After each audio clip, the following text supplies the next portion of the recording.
Here I've got Apple iPhone SE from 2020, and let me show you how to activate VoiceOver, which is kind of talkback on the following device.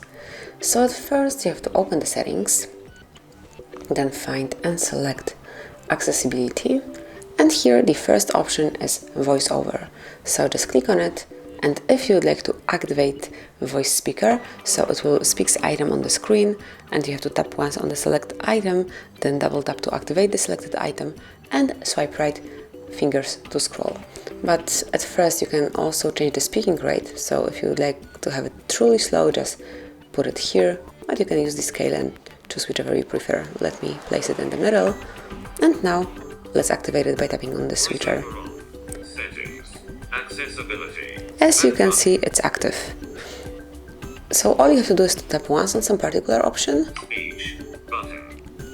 and then to activate it you have to double tap to open. Then just mark something and then double tap to activate it.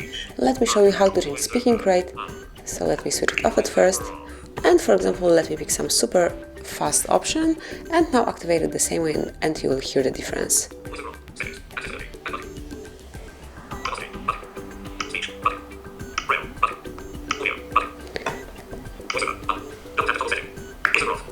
And obviously it's truly not comfortable, so I think this option is the best, but it's up to you. So this is it, this is how it works. Thank you for watching, please subscribe our channel and leave the thumbs up.